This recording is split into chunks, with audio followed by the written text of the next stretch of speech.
To the Title VI program. My name is Shannon Sagers. I am with the Tooele County School District. I am their Title VI liaison. I've worked with Tooele County for a few years, but I'm just new to being a Native American liaison since August. So I'm super excited. It's been great. They asked me just to give a little cultural reverence. I'm just going to give a poem. Or I guess I should probably say I'm from the Rosebud Sioux tribe in South Dakota. That's where my family, my Native American side originates from. I did go to school there and go to school on the reservation there. My mom still lives there, so I still like to go back and visit the res as much as I can. So, all right, well, I just want to share a poem that I found that kind of helps, but is helping me get through becoming a liaison and helping the kids. So, Wakan Tonka, great mystery. Teach me how to trust my heart, my mind, my intuition, my inner knowing, the sense of my body, the blessing of my spirit. Teach me to trust these things so I may enter my sacred space and love beyond my fear and thus walk in balance with the passing of each glorious sun. Lakota prayer. Thank you. Okay, thank you. That was very good. Thank you. And Dustin, are you ready to go? I think so. Can you hear me okay? Yes. Yep. All right. I'm going to try to save my screen. Share my screen. We'll go Okay. from there. One second. Okay.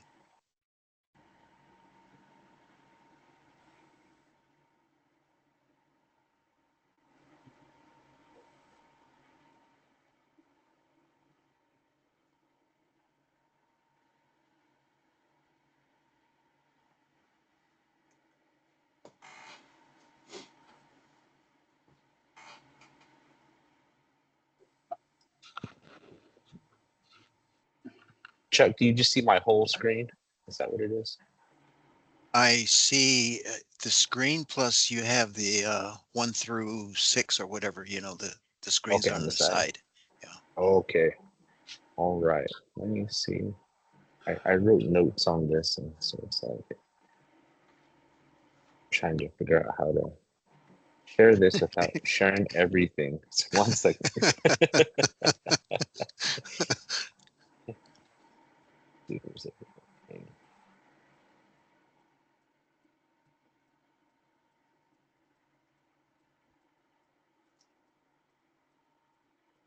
Now you probably see everything, right? Yes. So let me. All right, we'll just have to do it.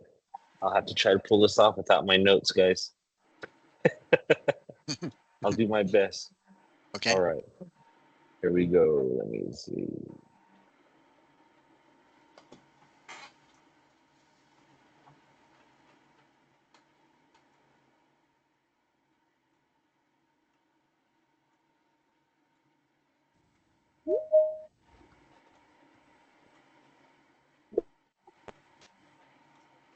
Morning. All right, so we'll go into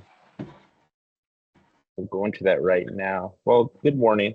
Um, I wanted to share a couple things with you all just to do. I thought it's important right now. I was asked to be on a a committee that talked about teaching or making sure Native American history and things are being taught in our school districts.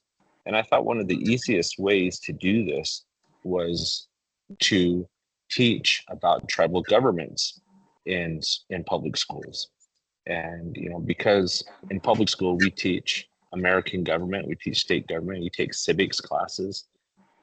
Quite honestly, you can teach tribal government year round just by adding them to your civics classes and your other governmental classes. When you talk about courts, you can easily talk about tribal courts. When you talk about the Constitution and how governments are set up, you can talk about tribal constitutions too and how their governments are set up. When you talk about the Bill of Rights, you can talk about the Indian Civil Rights Act right alongside with it.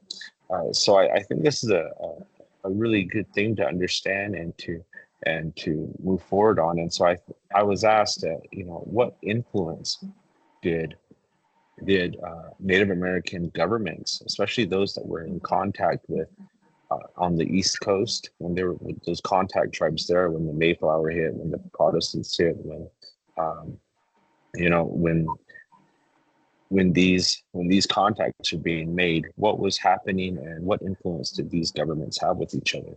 And I wanted you to be sure and understand that these are governments, and they were considered governments. These tribal governments were considered governments by those that came in contact with them. And we know that because when England landed, when Spain landed, when France landed, they entered into treaties with tribes, and treaties are a government to government agreement. And so, you know, by making treaties with tribes, these three countries recognized them as political entities, as sovereign nations that can make agreements and make decisions for themselves. And after the American Revolution, the United States inherited that responsibility and that recognition to tribes. But as our founding fathers, as we call them in American history, go about and try to create a government for everyone that will help everyone, they're influenced greatly by the tribes on the East Coast, especially in the Northeast states. I want to share this with you. This is from the 100th Congress. This is the Resolution 331. It says, whereas the original framers of the Constitution, including most notably George Washington and Benjamin Franklin, are known to have greatly admired the concepts of the Six Nations of the Iroquois Confederacy, whereas the Confederation of the original 13 colonies into one republic was influenced by political systems developed by the Iroquois Confederacy, as were many of the democratic principles which were incorporated into the Constitution itself. So, not a lot of people know that. I think people think that it's, there's this idea that maybe it could have influenced, but the reality is it did. And, and the United States Congress wanted to make sure people understood that. And so when the House Concurrent Resolution 331 came up, they were open to acknowledge the Native American governmental influence on the formation of the United States as a country. And the people that really had this large influence were the Haudenosaunee people. And we call them Iroquois people. And but the Haudenosaunee people, they call themselves people of the Longhouse. Quite frankly, if you look at the picture, it's because their houses were very long.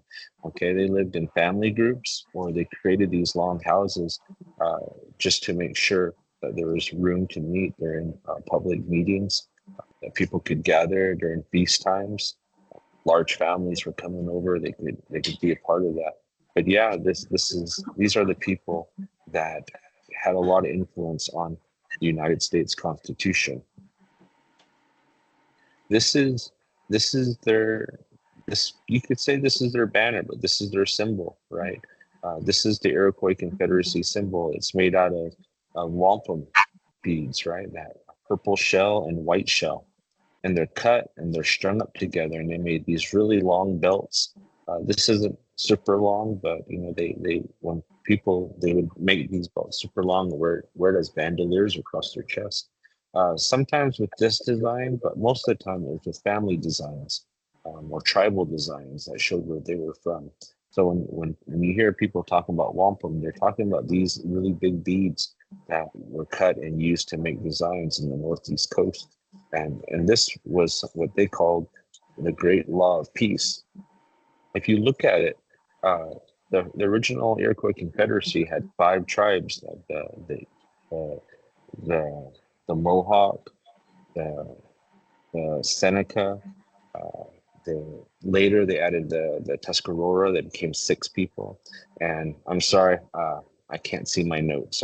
But there are 5 major tribes here. And if you look at this symbol on the edges, you see 2 small squares. And if you come in, you'll see 2 squares that get a little bigger. And if you go to the middle, you see a center point there. These 5 tribes were set up this way. This is what this symbol represents. 2 of the tribes acted as that they called little brothers. And then the bigger squares, 2 tribes are called big brothers. And the Mohawks sit at the middle of this. And what would happen is these 5 tribes would come together twice a year and discuss the issues that they had amongst themselves, or amongst them and their neighbors. And these 2 little brother tribes, they would try to come up with a solution for it. And when they felt like they would pass that solution on to the big brothers, 2 other tribes that would review that decision. If they thought that was a good decision, they would pass that on to the Mohawk people to finalize. But if the big brothers didn't feel like that decision was good, or that solution wasn't going to work, they would send it right back down to the little brothers to keep working on it. And this should look familiar to you, right? In an American government system, we have a Congress, and it's made up of 2 houses. We have a lower house, the House of Representatives, and we have an upper house, which is the Senate. And in the U.S. government, a bill can start anywhere, right? The beginnings of a law can start in either the Senate side or the House side. But before it moves on to the president, it has to go to the next house before the president can approve it. And so this is a pattern and a mechanism that was first shown to our American United States Constitution writers, to say, hey, this is something that could possibly work. Because the reality is governments existed outside of the Constitution, and the protections and mandates of the Constitution aren't applicable to tribal governments. Tribal governments are held in check by their own constitutions, and as for individual right protections, the Congress has passed the Indian Civil Rights Acts for tribal governments. But the U.S. Constitution provides laws for the federal government, and anything not specifically set aside for the 3 branches of federal government are reserved for state governments and the people. But a lot of people, when they talk about government interaction, they forget about mentioning tribal governments.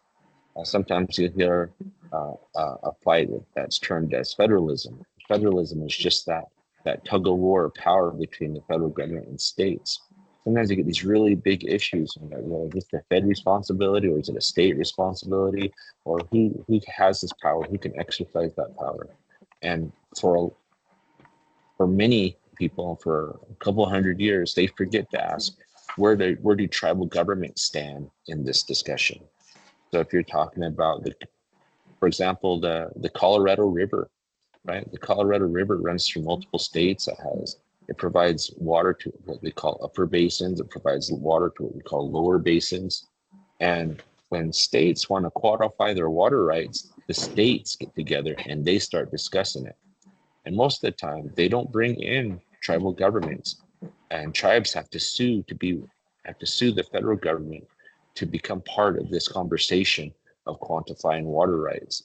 So it's a practice that states a lot of the times don't recognize tribes as governments, or see tribes as stakeholders in vital resources like the Colorado River.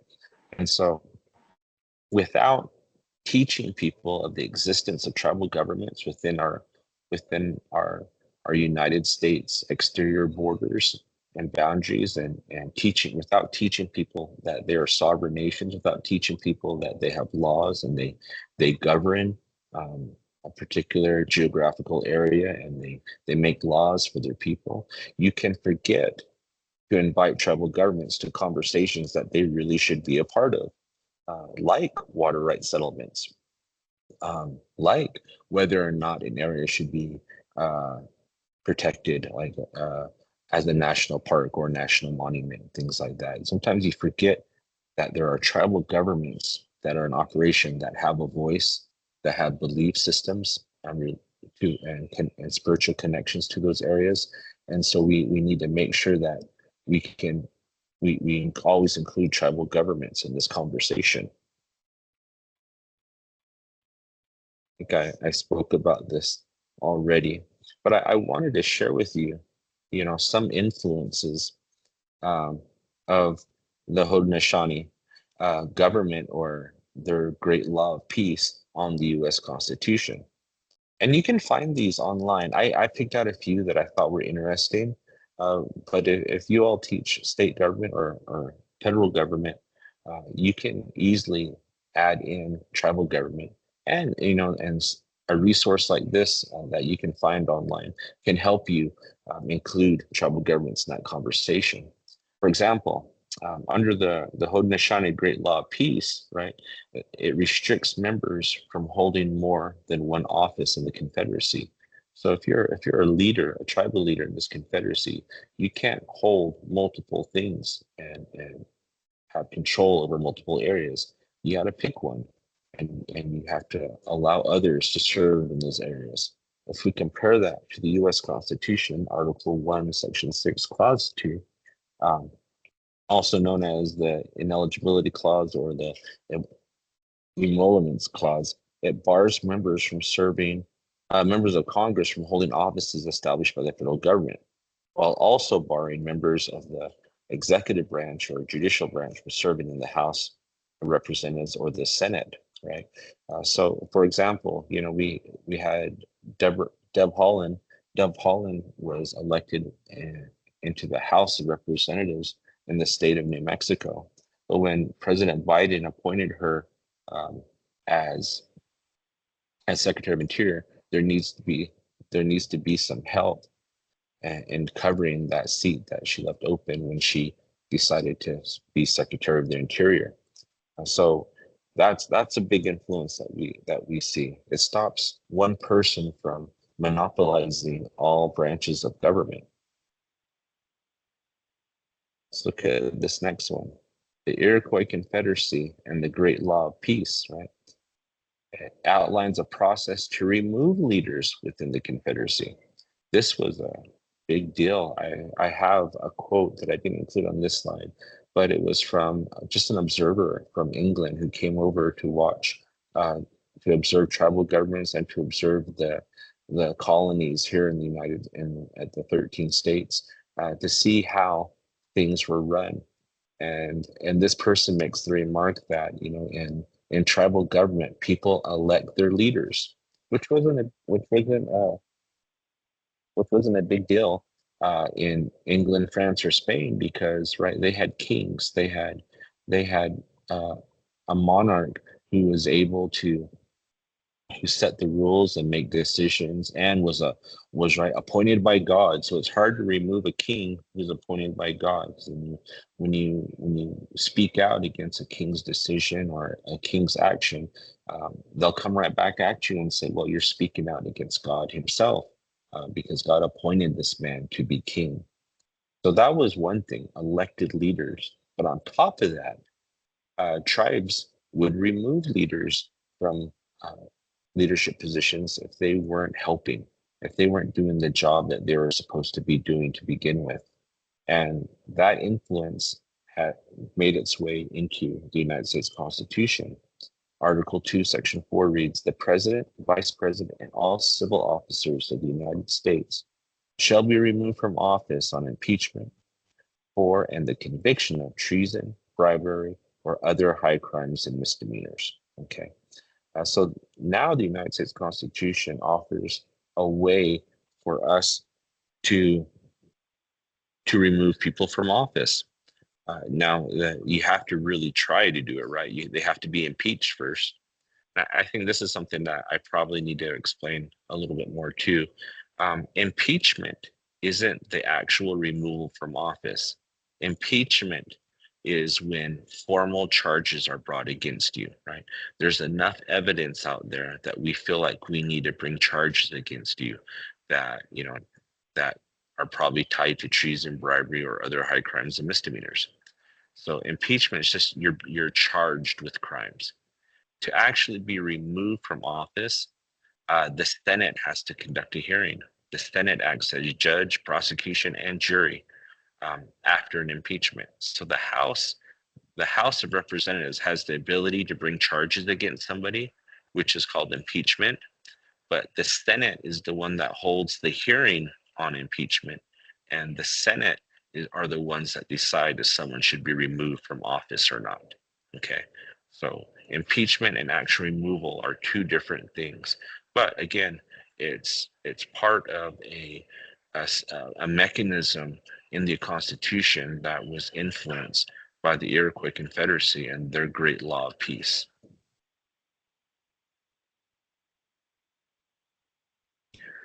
Uh, Something else from the Iroquois Confederacy and its influence, right?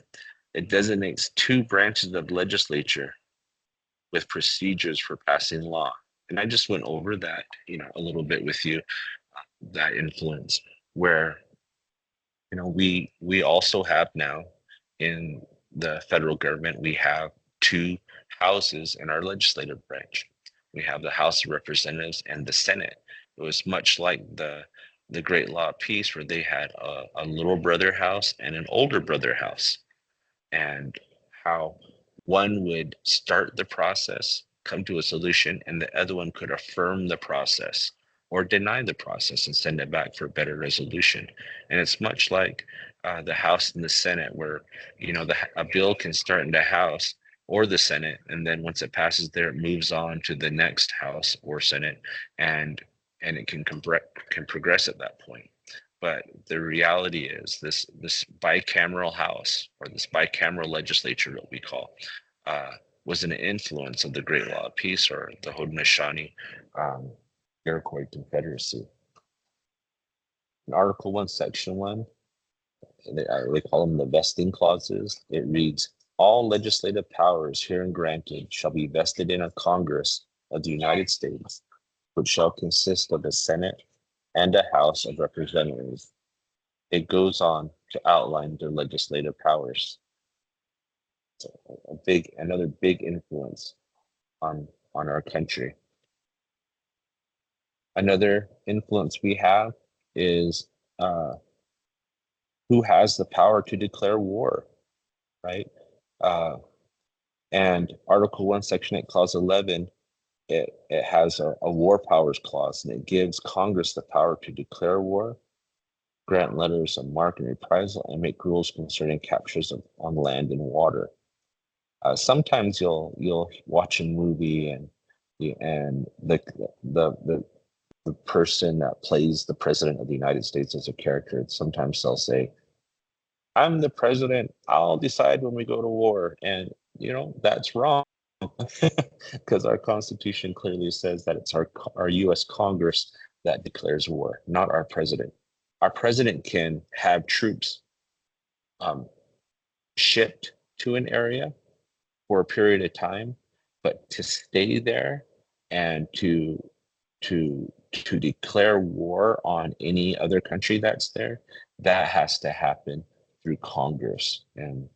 And so there's this process of declaring war is available, and that's where we see it, and how we can follow it.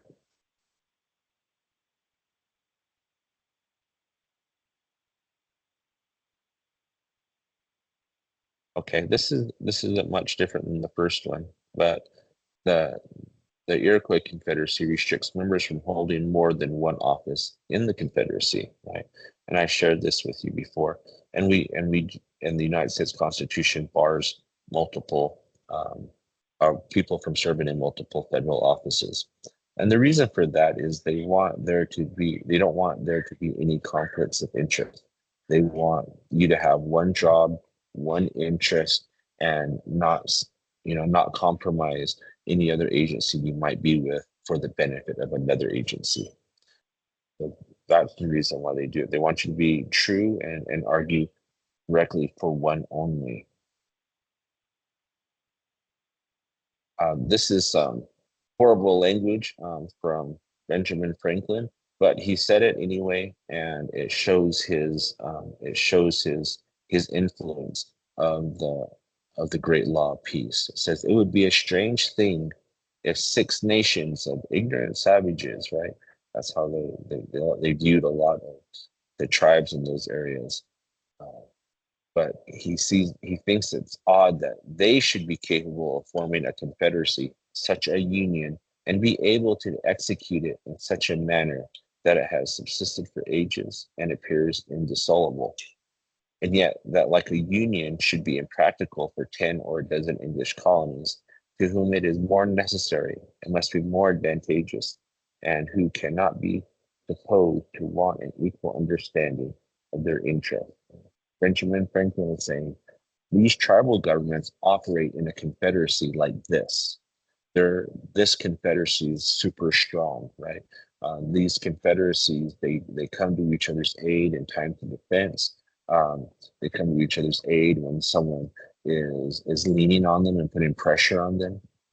But they also help each other during times of need, right? If one tribe has food storage, or if one tribe lacks food storage, this confederacy took care of each other, and that's what our founding fathers of the United States really wanted.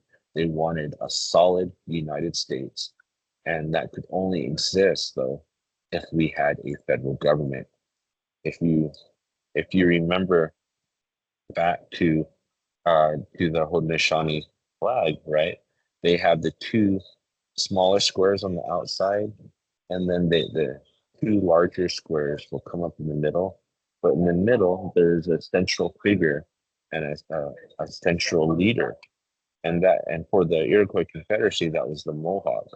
For Benjamin Franklin, what he was seeing was that we can have a lower house, we can have an upper house, but our center tree, right, our focal point would be our chief executive officer, which is our president of the United States, and we should be able to do that.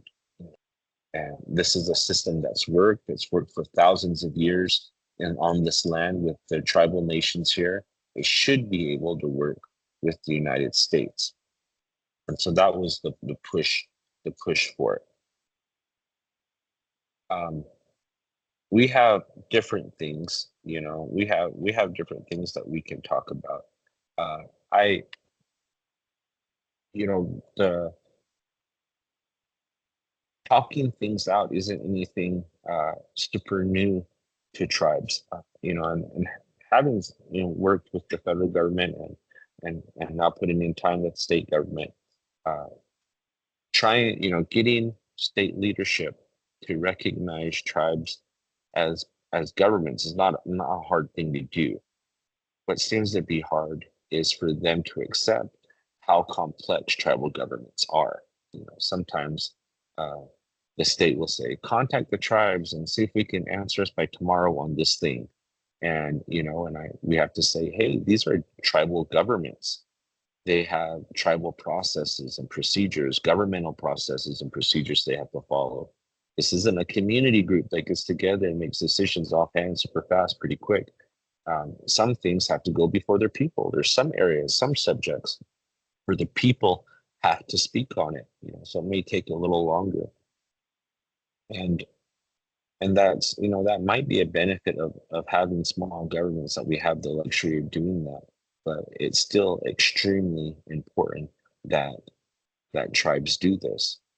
In 2012, the Navajo Nation restructured their government a little bit. They went from 88 delegates down to 24, which meant that there were times when one delegate would represent one area on the Navajo Nation, but now these 24 delegates, they represent three to five areas all by themselves.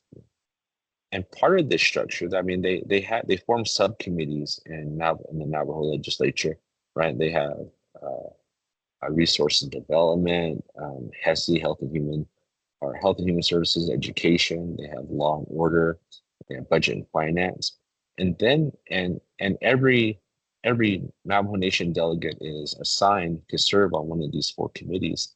But all delegates are asked to serve on a larger committee called the Namakiata, which is a committee of the whole. It's the entire council, but they're not functioning as a tribal council. They're functioning as a subcommittee. Okay, and they talk things out there. When proposed legislation goes to the speaker's office, his office has to assign these subjects to different committees. And some legislation they feel is important enough where they need input from other legislators out there. And so that's what they use this Kyoto committee to do. It's a committee of the whole. It quite literally means just talking it out, discussing this, having conversations about this, and working out these kinks. And sometimes it takes a while, and that can be frustrating to state governments or federal governments that work with tribes, but it's necessary and it's important. I I always include this picture here because I'm probably a nerd, but I'm a fan of uh, the the Hobbit and the Lord of the Rings. And in the Lord of the Rings series, two hobbits, they come in contact with a race of tree people, and they're called Ents. And this guy right here, his name is Treebeard. Uh, and the hobbits are trying to convince Treebeard and his people to go fight against evil, and save Middle Earth, so everything's okay.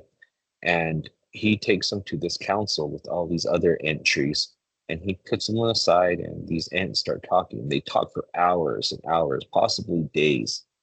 And when he comes back to talk to the hobbits, he says, "We've just made introductions," right? They just introduced themselves to each other. They haven't even begun talking about the issue. And the hobbits get really upset about it. And they're like, "What were you doing over there this whole time? Our friends are dying, people are dying, and you guys are just introducing each other and talking about things." And this tree, he says he tells the hobbits to calm down, and then he says to them, um, if something is worth saying, right? If something is worth talking about, it's worth taking a long time to talk about it. And a lot of tribes function that way. We don't, the tribes don't want to, aren't, they don't, they're, some tribes are willing to wait to discuss it further rather than come to an agreement on something they may not be uh, really good to begin with. To avoid problems in the future, they're willing to talk things out a little longer and take a little longer to make these decisions. And and that might be something that that that our government needs to look at too. This idea of talking things out and making good decisions, and not just making decisions as reflex responses to any one situation. And I share this with you in a lot of different forms. But Wilma Mankiller again, there's a direct link between public perception and public policies, right? How you see things determines how you treat these things. How you see people determines how you treat people. And it's my hope, right? And I'll say this again, it's my hope that as teachers, as educators, because I teach at Utah Valley University too, but I hope as educators we'll be able to teach more people about our tribal governments, their influence on on the formation of the United States, but also their continued operation within the United States to this very day. I sincerely believe tribal governments have a have a have a place in U.S. society. I sincerely believe that without tribal governments, much of the beautiful landscape and much of our precious resources and our sacred sites would probably be gone had it not been for tribal governments that were functioning and opening their mouths and educating those around them to ensure the the the continuation and survival not only of our native people but of this United States itself. And so I appreciate you all being here. I appreciate you all taking the time to learn. And if you would like information on how to share more about tribal government in your classrooms, or maybe one of your teachers does if you don't teach civics or an area that's related to this, if you need that, I'd be more than happy to provide you with information and resources to do that. But I'll stop now and I'll just open it for any questions. Chuck? Okay, that's great. That's any questions out there?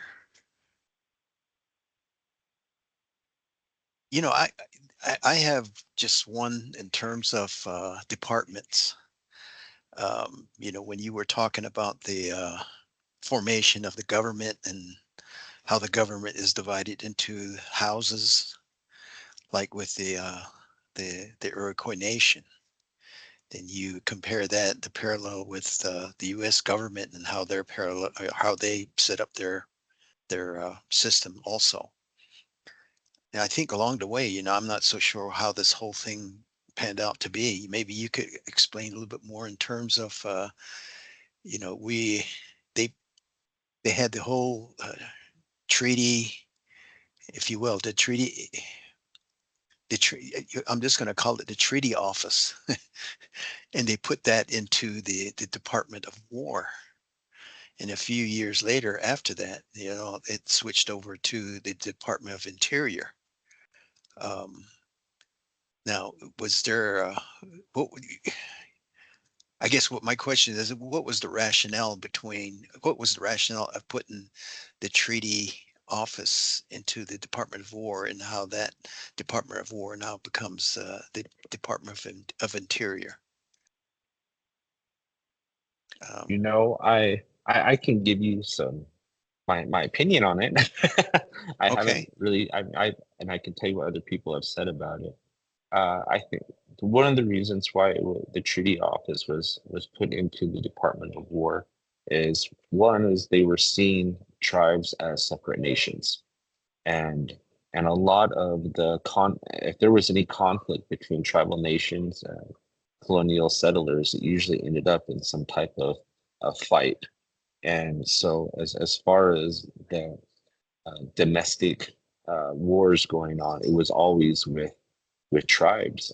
Very rarely, I think, was it between two settlements or between two states.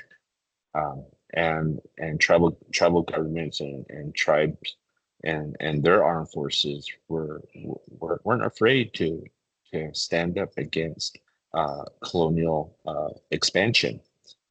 If you really want to, if we're trying to be true about the U.S. interaction with tribal governments, and you can read a lot of books that say, the Plains Indian Wars or the Southwest Indian Wars. I went to a conference, and the Maori people from New Zealand, they were rewriting their history, and they're like, hey, this just wasn't a war against the mean natives up in the north or mean natives up in the south. These were land wars. Every indigenous war in America can probably be rightfully renamed a land war. So if we say the Plains Indian Wars, we would probably be more accurate to say the Plains Indians Land Wars, right? So one, we're in the War Department because we fought a lot against the U.S. government, but two, Department of Interior, and a group that has a lot of say and influence over our public lands. We Indian reservations are considered, part of the United States, and unfortunately, through a couple Supreme Court cases, they will say straight up that the United States owns all lands, right, within its borders. And so to go from a War Department, one, we were at war a lot, to the Interior that discusses public lands and federal lands, that might account for why we were placed in those two different areas and why they were named the way they were. Mm-hmm. Yeah. Okay. Any questions out there? I don't have a question, but I do have a comment. When this country first started, the War Department was an office by the federal government to basically manage Native Americans and the potential conflict that arose. And I don't think what Dusty is saying is the natives were protecting of their land and their property. That was a concept that was very foreign to natives. They protected their property from one another, but not like what happened when the Europeans arrived. And when the Europeans arrived, as they were putting the federal government together, the idea of managing Native Americans fell under the War Department. And then later, as the country expanded westward, the emphasis somewhat changed, and it now fell underneath the Indian Affairs. And then from the Indian Affairs to the Bureau of Indian Affairs, and now their own tribal sovereignty. So the natives have historically adjusted and adapted to historically how they were mismanaged.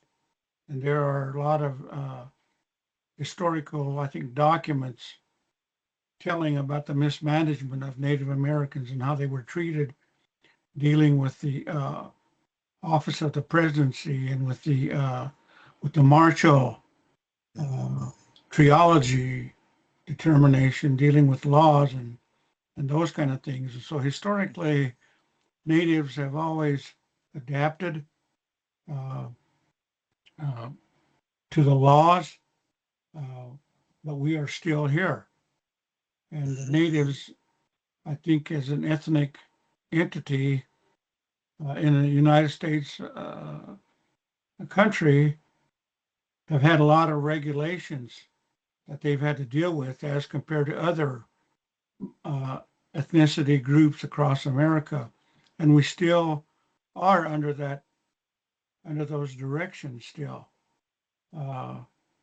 So the Caucasians have some restrictions, but not like how natives have been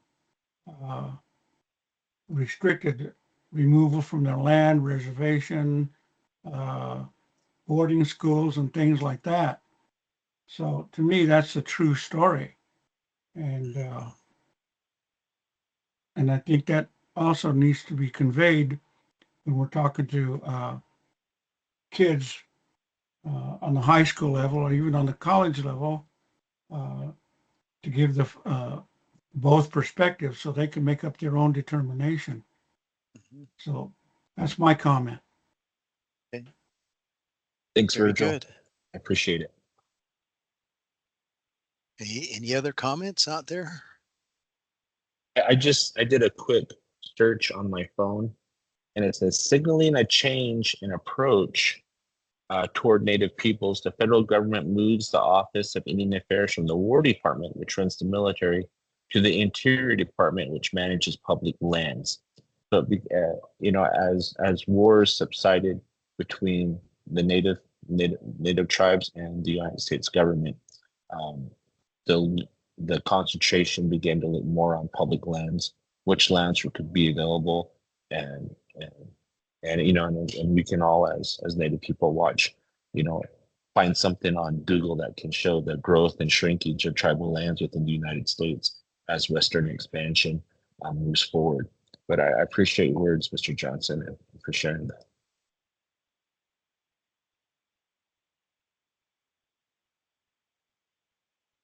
Okay. Any other questions, comments out there? I have a comment.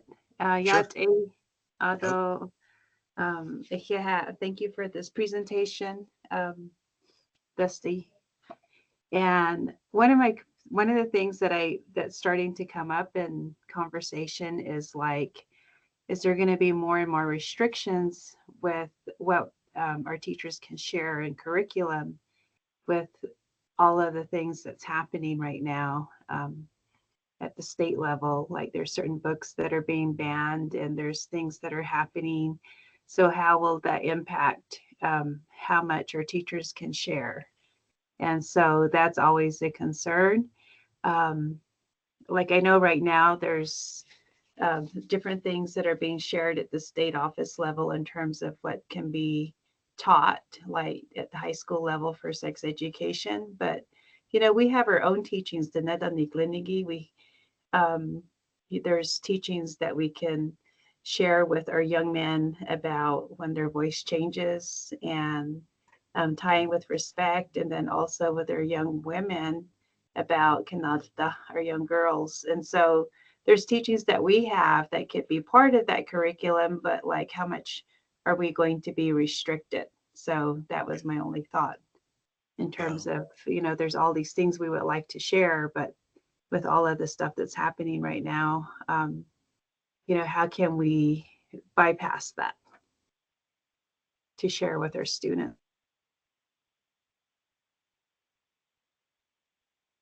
You know, a lot of, I'm going to frame it this way, just because I think it's probably easier for me to explain that way. Um, you know, when the DEI bill last year went through, and it kind of it gutted university programs like the Polynesian clubs or African American clubs or Latino initiatives, or even multicultural offices. In that sense, those were programs that were linked to, as you know, as the legislators promote one, you know, certain races over the others, or provide more services to one race uh, over another. But you're going to look and you're going to see that they haven't really hit Native American uh, university offices, mainly because although Native Americans are indeed an ethnic community in the United States, Native Americans being Indian is a legal status. It's not a racial status, right? And being part of an American Indian tribal government that's federally recognized as a sovereign nation is not a racial status either. And so the reason why natives were able to get passed by on a lot of these things were because we're not making the argument that our race needs to be taught, or our racial things need to be moved forward, our racial programs need to move forward. What we say is our government programs need to move forward. We had agreements with the state government that we'd be able to do this with our tribal governments. We had agreements with the federal government, with our tribal governments, that say we can do this. And so, because these are based on government to government relationships rather than a government to a racial community, we weren't hit as hard as probably other minority cultures were within the state. Having said that, we have to teach people and continue teaching people, and more Native people also, that difference. We need to be able to say this program we're offering shouldn't be affected by any DEI initiatives from the state, because we're not operating as a racial community group. We're operating as a political entity, as a political group that has agreements with state government and federal government. Mhm. Yeah.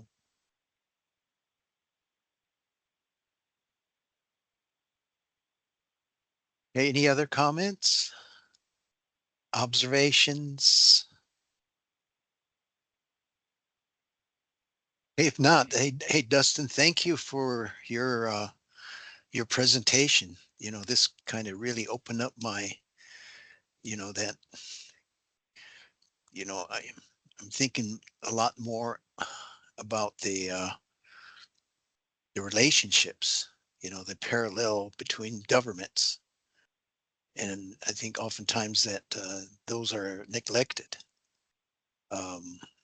I think that I think all tribes, they do all have their governments aligned, and it's nice to know that they can fall back on that when they do have turmoil on their reservations.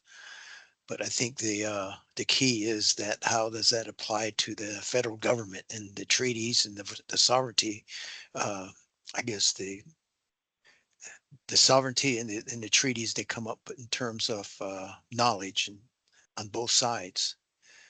And sometimes I'm afraid that the dominant people that don't really understand the ramification of sovereignty, and especially the treaty rights. So that's my comment. Thank you again, Absolutely. Dustin. Yes, and happy holidays to all of you. And if you need anything from me, please feel free to email me, and I'll do my best to help any way I can. I apologize for the noise. We're at the Utah Tribal Leaders meeting in Wendover, and we got one room, and so I find myself in a hallway. So if there's any bad background noise coming in, I'm not sitting at a slot machine or anything. I'm in a hotel hallway.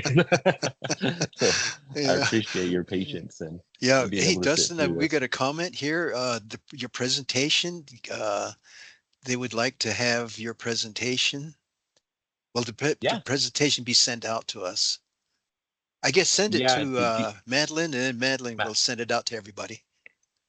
Okay, I'll get a share version. I can send that to you all. I'll do that today. Okay. All Well, right. Well, thank put your bets down, and we'll go from there, Dustin. taking bets. Let's all pitch All in. Let's right. all pitch in. Just kidding. Yeah. All right. Yeah. We'll see you All right. all. Thank Have you. a good Hey, one. thanks. Okay, that's very good.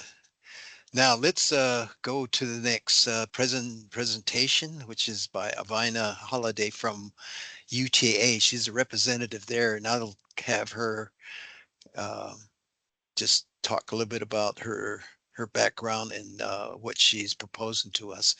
And I think that this is a very, very good proposal that she's going to push forward. Is Avina here? Yeah, I'm here, Dr. Foster. Okay, all right. We'll Yella. give you the floor. Okay.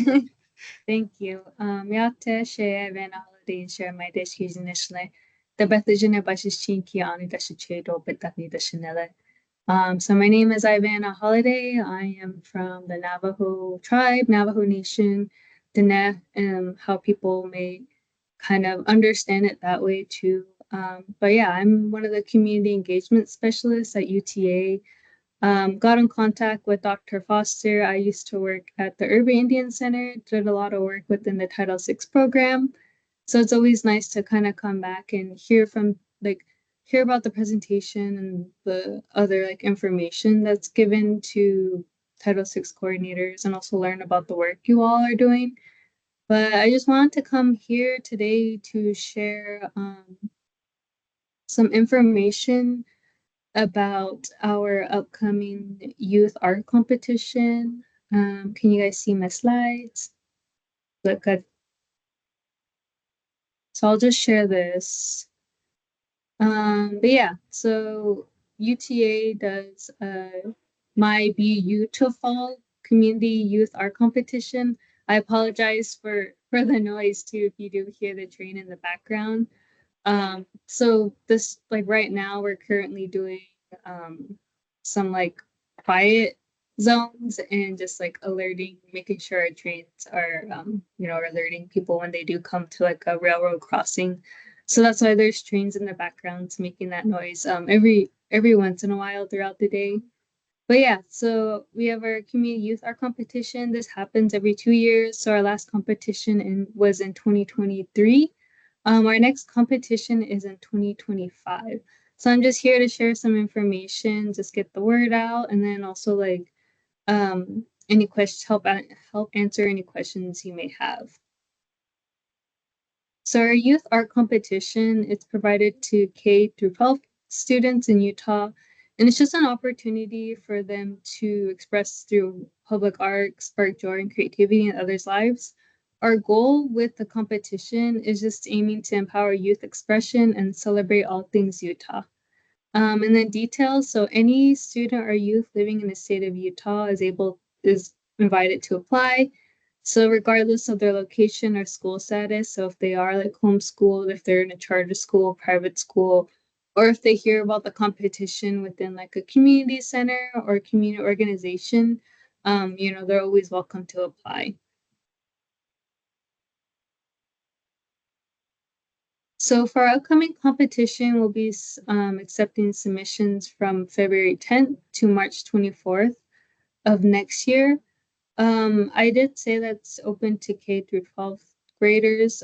So it's just like anybody between the ages of 5 to 18-year-olds, if they live in the state of Utah, and you don't have to be, like I said, you don't have to be enrolled in a school.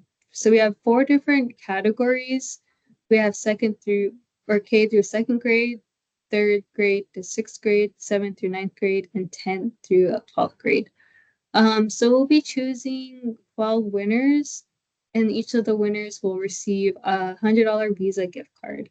And then with the artwork, the winning artwork will display on UTA bus shelters across our system. And with the competition, we'll choose 3 winners from the different age categories or grade range. So we'll be choosing 3 winners through K through 2nd grade, and then so on and so forth. So I just also wanted to share some of the artwork that was in our 2023 competition. So these are winners that we chose the artwork from. Our theme last year was Imagine, Lead, Change. So a lot of the artwork doesn't have to include public transportation. It's really up to like the youth on how they want to express or showcase the theme in the artwork. So these are just some of the winners. Last year we did choose 13 winners. So there is some like leadway for our 2025 in choosing 12 to 13 winners.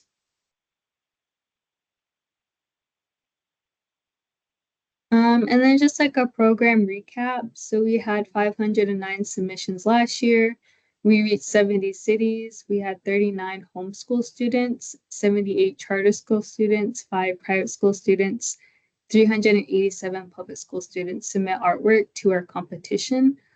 And the pie graph is just a breakdown of that within the different grade ranges.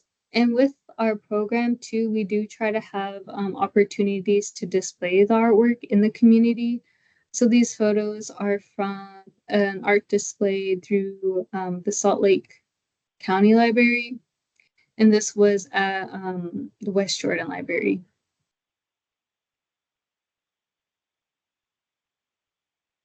So a little more about our artwork submission. We do require it to be 2D visual artwork. It should reflect the 2025 theme. I'll be sharing the theme in the next slides. And then just submit a digital copy of the artwork. We do have a submittable page with like gathering information like the student's name, contact information, email, phone number, and then guardian like permission for them to submit their artwork. Or you can also mail a physical copy of the artwork along with the submission document. So any educators, teachers, coordinators who are mentioned in the submission are automatically entered into an opportunity drawing for a $50 gift card. We are hoping the $50 gift card is used for like school supplies, art supplies, just to kind of help with the art aspects to the youth creativity. But yeah, so if there are like, there's no specific dimensions for the artwork to submissions, but just be aware that we may have to digitally resize your file in order to be put on designated spaces on our bus stop shelters. So for our 2025 competition, we are going to display the artwork on bus stop shelters. In 2020, 2021, and 2023, we did have the artwork on UTA buses. So this year we wanted to take a different approach. So from our 2020, so this is one of our bus shelters wrap displaying artwork from 2021 competition. So this will be very similar for our 2025 competition. We'll have like different versions of the artwork, and then we'll put it on a bus stop shelter. And then our competition. So our competition this year is We Move Community. So we want to ensure that our system is inclusive, accessible, and top of mind for people. For people from all parts of the state. We want to make public transportation reflective of the communities we serve, and our student artists help us do that. So that's why we chose the theme, is because the community might look and feel different for youth and students. And a little bit more details about our 25 theme. So we move community, exploring the world around you. And then just as kind of like a prompt and more details to help students get going on their artwork. So being part of a community helps us feel safe and comfortable in the world. Communities can be made up of your family, friends, school groups, hobbies, and culture. And then we do have some questions. When you think about your community, what do you picture? How does public transportation help your community? How does it bring different people together and strengthen your sense of community? But we also have a breakdown of different questions for the age range, just because I know with K through second grade, their idea of community might be different from our teens like 10th through 12th grade. So all this information will be on our website. So these are just questions that we had created for the dedicated like age group to help them, like I said, to help them with start their artwork process.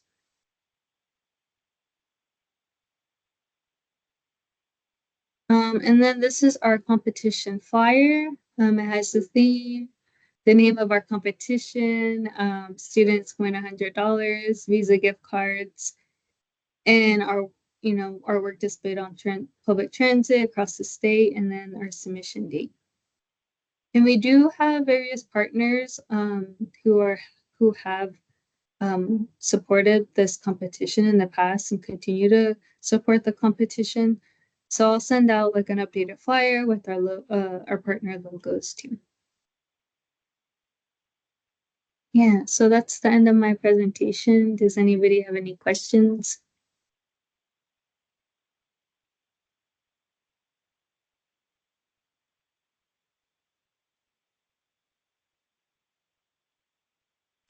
I got a comment. I think this is a great opportunity for our students. I think our students are, they have a lot of imagination. And I think that you have a criteria that you follow. And with these students that have that imagination, I'm pretty sure that they can come up with something. It could be, informal. It could be formal to present to for those coordinators, present it to their schools, but, I'm just, thinking out loud from where I'm sitting is, yeah, I just came up with some ideas in my mind, Yeah, and so. I appreciate you for giving some insight, Dr. Foster. I think for me, when I was a family program coordinator, we did hear about this competition in 2023. So I think even in the sense of having this part of like, any Title VI programming or activities that you do coordinate with parents and youth, like those family evening activities that could, be part of this, or even just putting that information out. I think there's a lot of different ways that we can elevate Native youth and their artwork. They have like a different interpretation for how they see community versus, how other people might see community, because they have that cultural like identity Right. lens to it. So that's why I really want to present here, is just to know that this is a great opportunity to showcase like Native youth artwork too, if they do get chosen. So I think it would be like, it would be nice to see that, especially on public transit.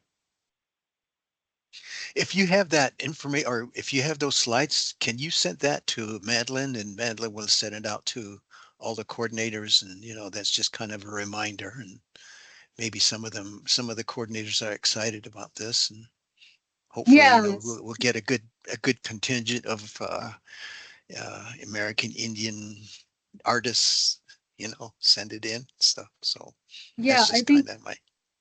yeah, I can do that. And, Okay. if they want to present it to families or any of their youth and their activities, they'll have it available too. Okay. Okay. Any questions out there? If not, thank you for your presentation, and I think this is a exciting project that somebody can work on really hard. So maybe I'll see the bus down the road and with the picture of a drawing from a a third grader or a fifth grader or a high school student. That would be nice because I do ride the front runner and I use the buses also in town. So Mhm. so that's good. Thank you. Yeah, yeah, and I also want to mention that we'll have like a end of the competition celebration too. So we do invite winners to come and participate in that. We'll give them an award and certificate for the participation too. Okay. You probably want to put that in that when you sent that information to Madeline. So, hopefully, somebody get excited out there. So, Yeah, hey, thank yeah, you. thank you. Have a good Okay. one. Okay. Okay, let's go on to number 5 on the agenda. That's the Go Shoot language program, Tooele School District. I do have Virgil as well as Stephanie, and if they could take the floor and we'll go from there. Are they here? I think I saw Uh, Virgil. yeah, I'm here. Let's see. Virgil, are you Yeah, there? Virgil's here. So I'm not going to spend a lot of time because I want Virgil to do the speaking. He's the heart of our Go Shoot Heritage Preservation Program and language immersion program out in Ibapaw Elementary, including our online class that is happening currently for older grade students. And so you spoke, Dr. Foster, last month on the work that was done and completed with Superintendent Sid Dixon's signature for being able to have our uh, speakers from the recognized federally recognized tribes here in Utah, so that they can be able to teach and be Yeah. able to receive the salary. And so I was grateful to be part of that process. But our biggest barrier here was trying to find a speaker. So it took quite a few months and a little bit of encouragement when Virgil um, Johnson stepped up to the plate, and he has just been incredible. And it's just listening to him, it's very heartwarming. And so I'm just going to give it over to him because he is what's making this whole effort successful and beautiful all at the same time. Mhm.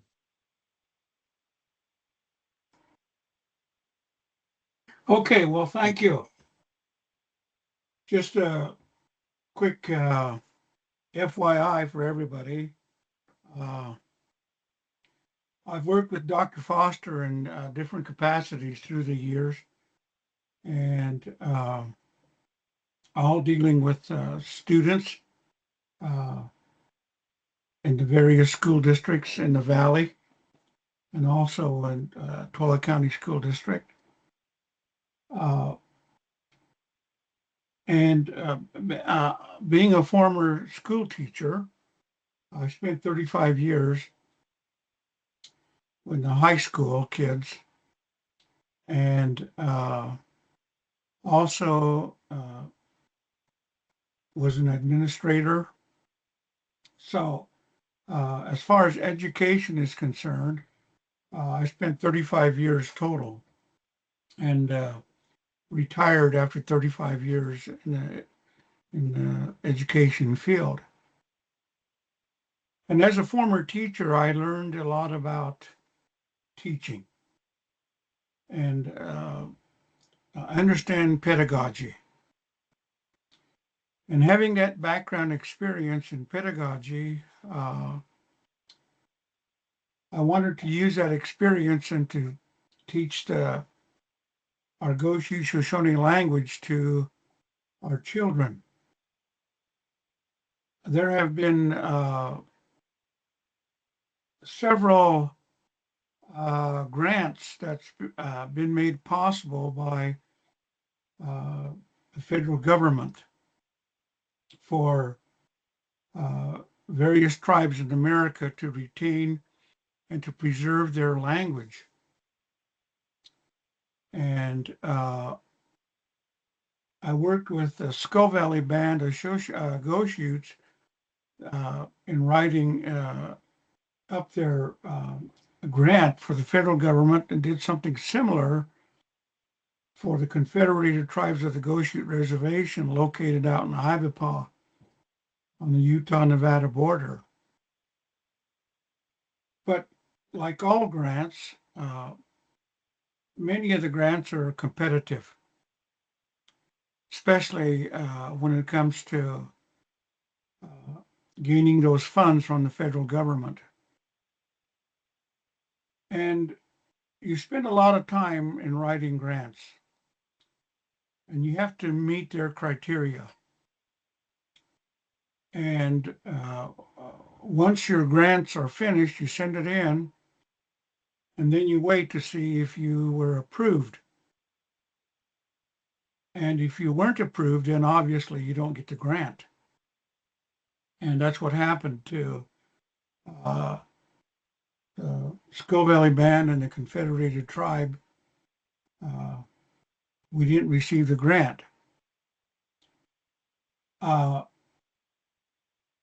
in Ibapaw at the K-6 elementary school, there have been tribal members who have worked with the students in teaching the language. But they've done a fairly good job in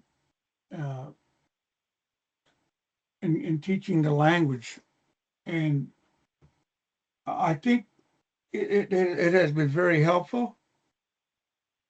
But for me personally, being a former teacher and then who understands pedagogy, I felt I could give contributions to the students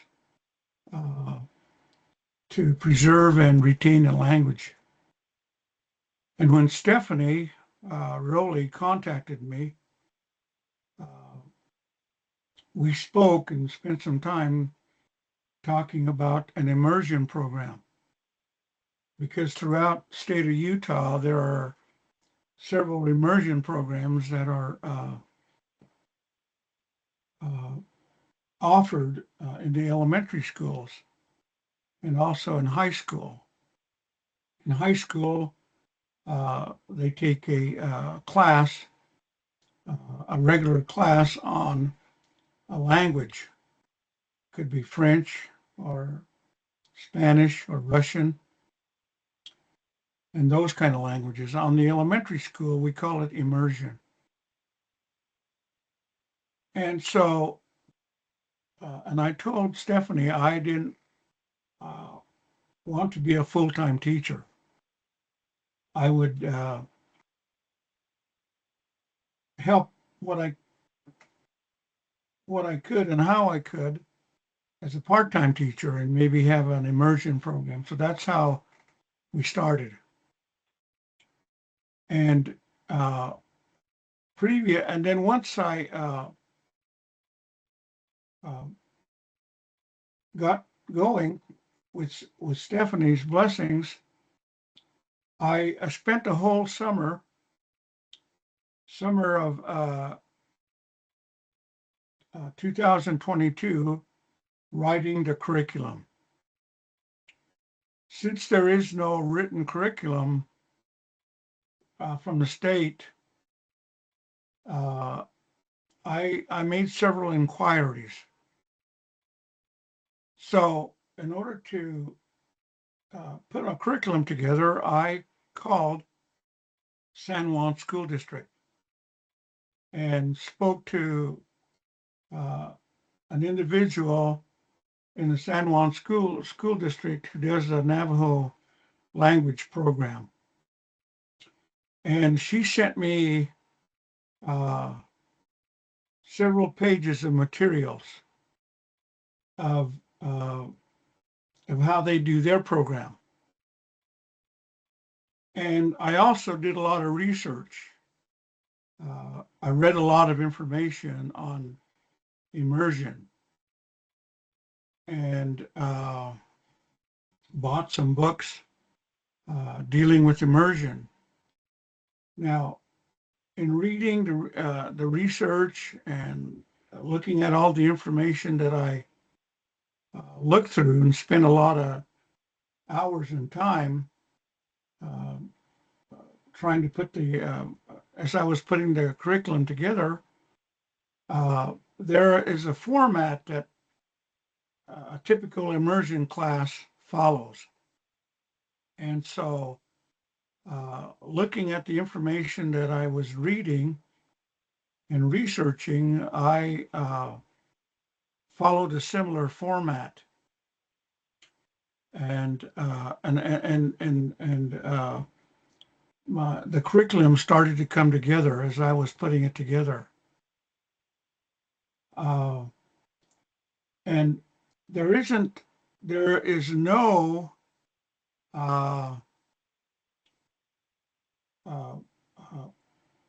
lesson posters or lesson material that deal with the Go Shoot immersion. So I had to make everything. I spent a lot of hours cutting and pasting and making booklets and getting ready for the immersion program. And so what I put together is what I started with at the Go Shoot immersion program out in Ibapaw. And so when we started the immersion program, I met with the students on Zoom. We met with 45 minutes a week on Tuesday, and Wednesday, a former teacher who was employed with the Twila County School District taught out in Ibapaw, and she was my aide. And she knew many of the families out in Ibapaw. Her husband is a rancher, and they own a ranch, and she was a teacher there for many years.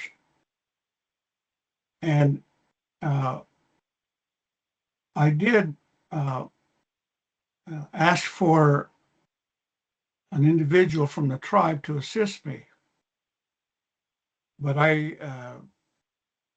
nobody applied. So, but Marilyn Linares, a former teacher, then I asked her if she would assist, and being a former teacher with Twila County School District, she also understands pedagogy, was an excellent teacher herself. So she became my right-hand person. I couldn't have done the immersion program without her assistance. She is quite an asset and quite a valuable individual in the program. I couldn't have done what we're doing now without her. And she's gives great support. We talk about the program, the curriculum, and how to further the language and things like that. And so we got started in 2022. And the curriculum that I put together is heavily phonetic based. My premise in teaching the language started with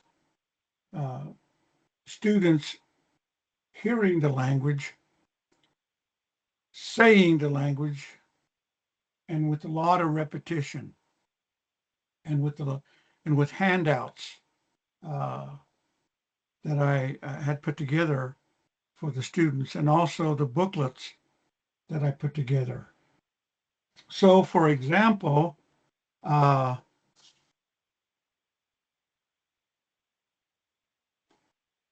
made flashcards like this. So the phonetic B, B-a, B-a, B-a, B-a. That means mother. So we spent a lot of time using phonetical sounds with the language. And my premise is when we first start to speak as children, we learn by mimicking the sounds. We learn by hearing the sounds, and we learn by saying the sounds. And the sounds then, we recognize the sound and we put it into a word, and the word becomes mother. Bia, mother. So we spent a lot of time every day in our immersion class with the words, go shoot words, along with the English words. So here's another example. N-A-H, na, V-O-O, voo, E-E-T-H, eeth, na voith, na voith, na voith, na voith, means looking. So I've repeated it, and so I would model each word. I would say each word. I would speak it slowly and emphasizing the different sounds. So I would spend time having them repeat na, na. I'd say, if I say na, I want you to say na 3 times. So I would say na, and they would say na 3 times, and I would hear them because I could see them on Zoom. And then we went to voo. I would say voo, they would say voo 3 times. And then I would say eeth. And then they would repeat that. So now then we would put it all together and we would say na voith. I would say that 3 times, na voith, na voith, na voith. And then they would say it 3 times, na voith, na voith. And then I had them do some pair sharing. I said, now turn to your classmate. I want you to say Bia. And I want that person to say Bia back to you. And so to reinforce what they were hearing and what they were saying, I wanted them to hear their classmates saying the same thing that they were hearing back and forth. So that was how we started.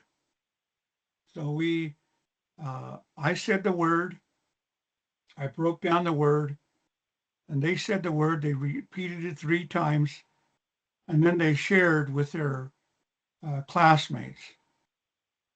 So that's how the program was built, phonetically, and we still do it phonetically. And so we started with our facial, names of our face. So and when I, just to give you an example, started with the parts of the face. So I would grab my hair and I would say, Bombi, Bombi, Bombi, Bombi. So modeling and having them hearing me And after I repeated it 3 times, I had them do the same thing. I said, now, grab your hair and I want you to say Bambi. So I said, when I say it, you say it. So I said it, they said it. And then I said, now, when I say it, you say it 3 times. So they said it 3 times. And we did the same thing for our ears, our nose, our mouth, our teeth, chin, our neck, our face.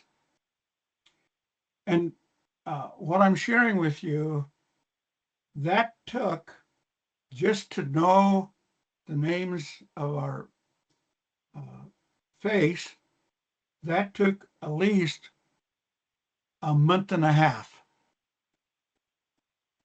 And you got to remember, I had 45 minutes with them on Zoom. And then Miss Linares reviewed it and reinforced what we did on Tuesday. She did it on Wednesday for 45 minutes. So the students were let out of their typical classroom, 45 minutes on Tuesday and 45 minutes on Wednesday. So that's how we started the program. And then we went from the learning the facial expressions onto the body, parts of the names of the body, arm, shoulder, chest, waist, leg, feet, so on and so forth. And that took some time using the same format that I just explained and modeled for you. And then we went on to numbers 1 through 10, the 10 system, 10, 20, 30, 40, up to 100. And then the hundreds, 100, 200, 300, up to 1,000. And we went from numbers into colors. We did the same format, and we did the same for family, and we did the same for animals, and we did the same for land formations, weather conditions, food items, and clothing and household items. So that took 2 years to do. Along with that, I had students, I gave them pictures. So,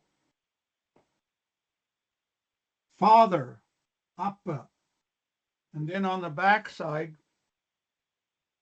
same thing. Now on Tuesday, when I went out to the reservation and met with the schools at the public school, we did hands-on learning. So for example, to reinforce hands-on learning, I purchased some balloons, and they were quite large. And I had them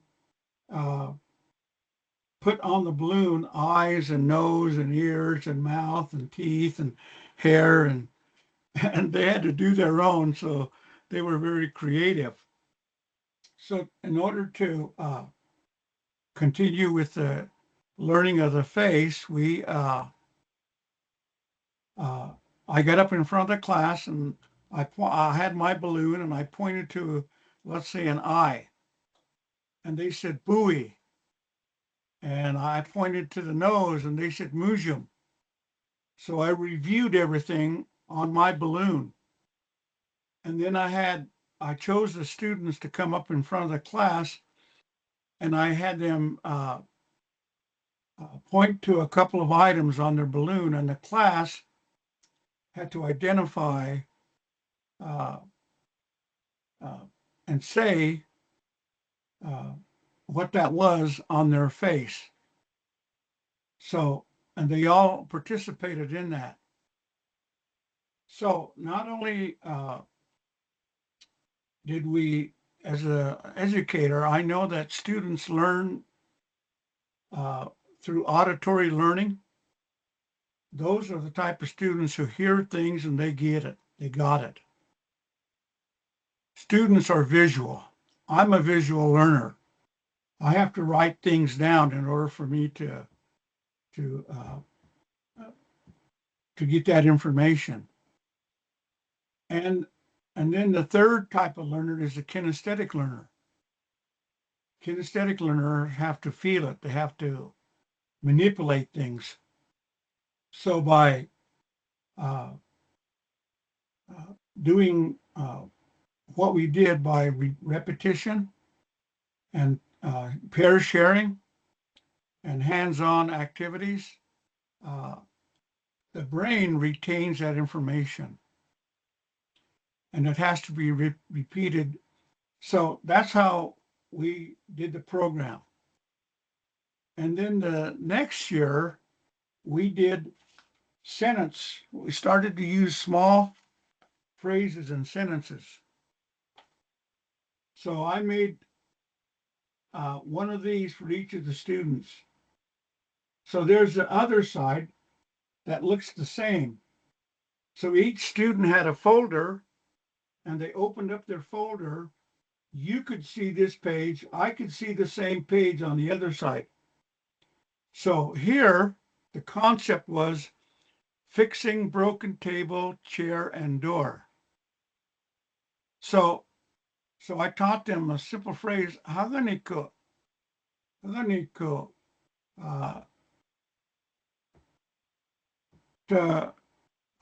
tabugata,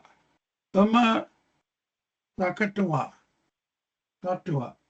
So they learned this, how it was said in English, and we took some time learning the Go Shoot language. So my door is table and chair is fixing. So this is how it's said in Go Shoot. So after learning the different items, then I started to put sentences and simple sentences together. And so that was how we did the program.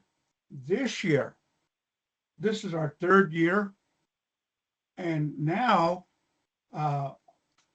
we are doing this, but now I'm emphasizing, now they're writing NAHVOOEETH,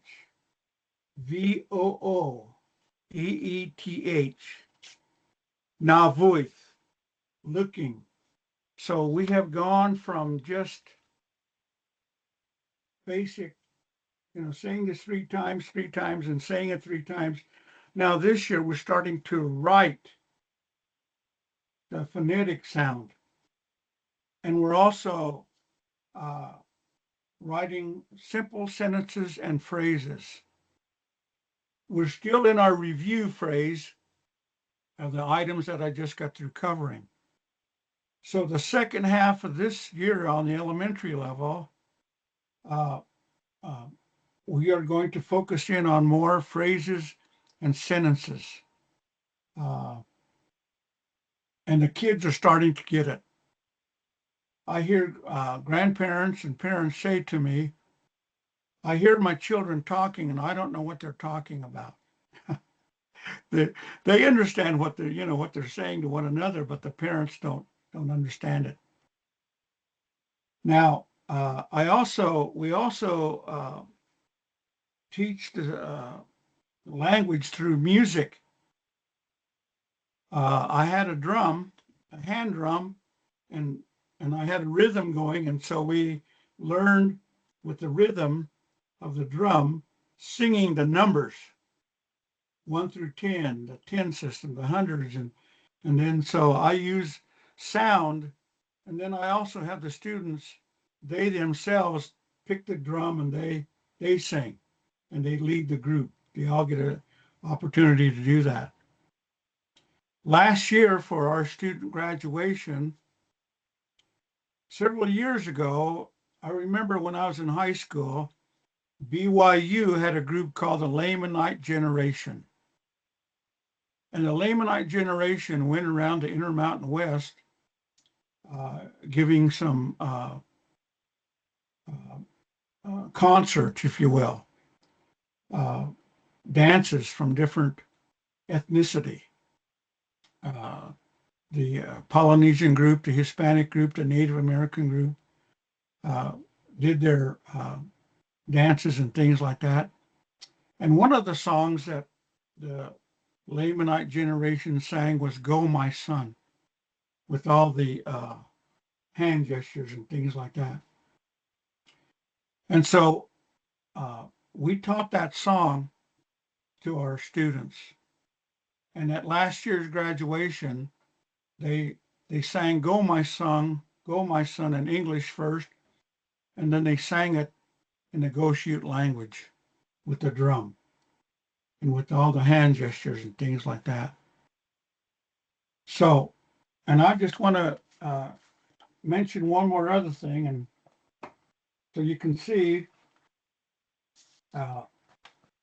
what I do.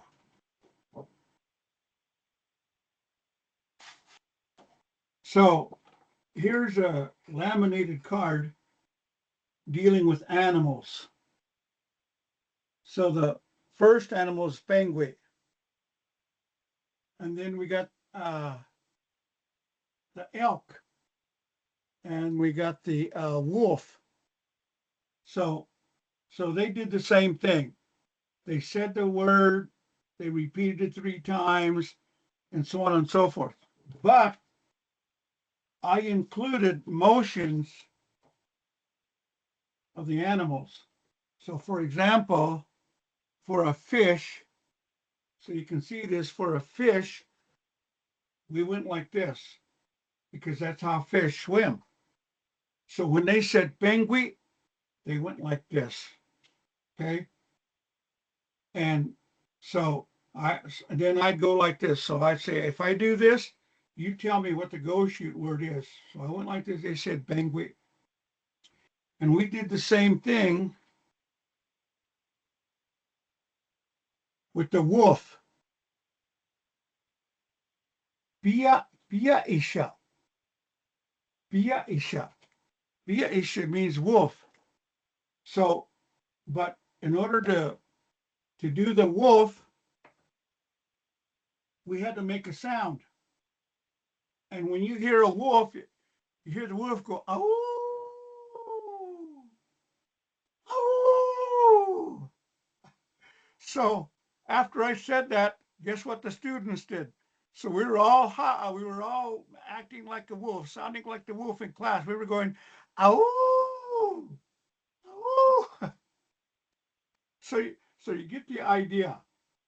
So learning the animals, the various animals, I had motions to go with it, and they all had a card like this.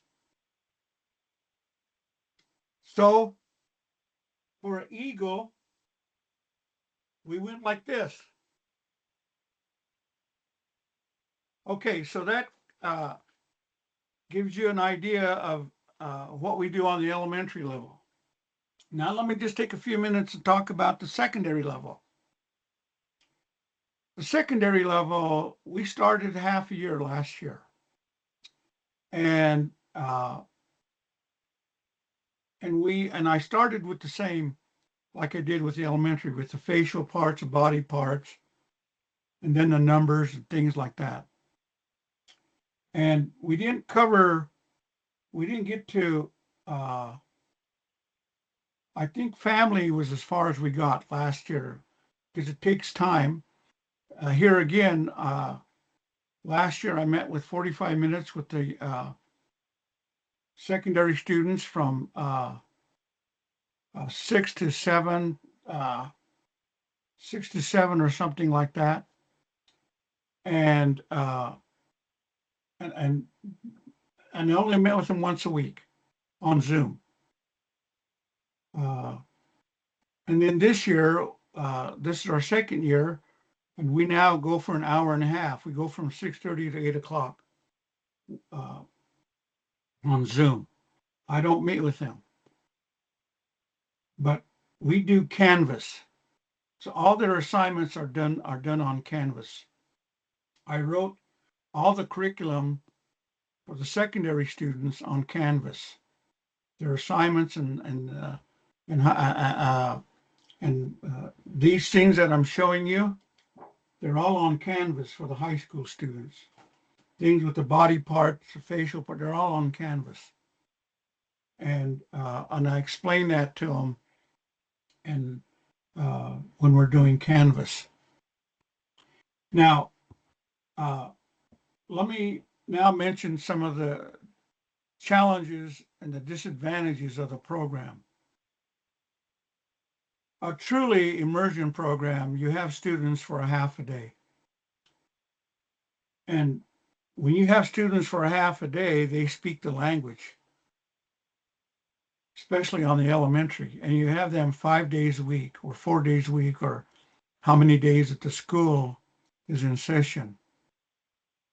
And then there's a lot of repetition and some of the things that a format that is used by immersion classes. In our immersion class, we don't have that opportunity. If we had that opportunity, we would be far ahead now. But what we got, we're doing okay with our immersion program on the elementary level. One of the things I told Stephanie, I said, look, I can do this part-time. I don't want to be a full-time teacher. I've already done that. Been there, done that. So I was okay with how we are doing the program. And she was okay with it. And that's what we've done. And so that's a challenge. That's an obstacle. I don't know how to overcome it, but we will continue to go forward because it's working. And as long as it's working, I think we will go forward with it, as I mentioned. On the high school level, it's a little different. It's one of the disadvantages for the high school students is I don't meet with them. And if I met with them, it would definitely reinforce the language. It would give them time to speak with one another and do some pair sharing. And what I use on the elementary level, it would also be an advantage for the high school students because they already know their phonetic sounds and things like that. So that's a huge disadvantage we have on the high school level. And the other disadvantage we have, we don't have the numbers on the high school level I thought that we would be having. But what we do have, we at least have a program for them. So, but to me, the most positive thing, I was asked when I was a tribal chairman, one of the tribal members in our tribal chairman meeting, in our council meeting, she said to me, she said, Virgil, what are you going to do with all this education that you have? And then I responded to her. I said, look, I'm going to improve our tribe, which I did. I brought a clinic for our tribe to Salt Lake City. Instead of traveling to Elko, Nevada and to Roosevelt to get their health needs taken care of, now they come from the reservation to Salt Lake. We have a full-blown clinic to take care of all their health needs. And the other thing, dealing with education, I understand pedagogy. And I felt my education would come to waste if I didn't use that to teach our children to preserve our language. And that's why I signed on with Stephanie in Twila County School District. And after 3 years, the elementary kids are now using the language in small, simple sentences. To me, that shows that even though we're at a disadvantage, kids are still picking up on it. And my premise was if we start with the younger children, that would preserve the language. And so that's why I'm honored to work with the children and to teach them the language. And I have them recognized at our yearly tribal meeting in Wendover. I had them come up at our last meeting in November, and they introduced themselves and spoke the language to the tribe. That was pretty cool. And so that's where we're at right now. So I'll turn it back over to Stephanie.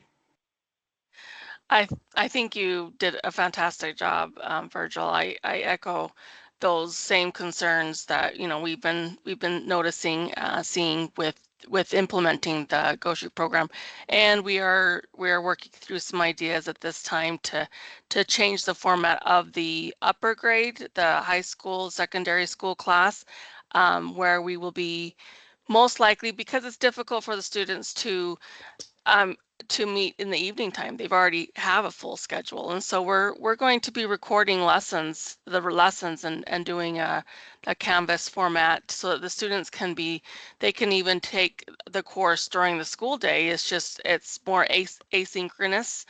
And then to have Virgil checking in with the students through Canvas, looking at their progress. That's one thing that we're looking at for changing. But overall, yeah, it's just been really neat to watch and see. Not sure if there were any questions out there.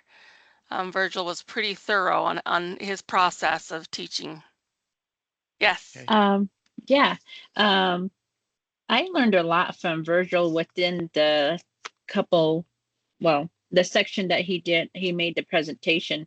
I thought that was very impressive of all of that work and the process he went through to make this curriculum happen. And I just wanted to commend him for that work he put together. And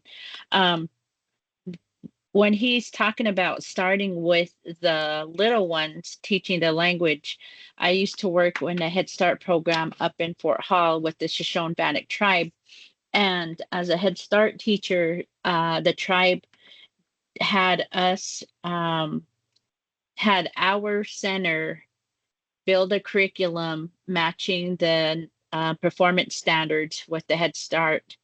And we made the Shoshone-Bannock curriculum, and so we blended it in with our performance standards of teaching the language, because that's one of the performance standards is for tribal programs, is that they need to learn the culture and the language.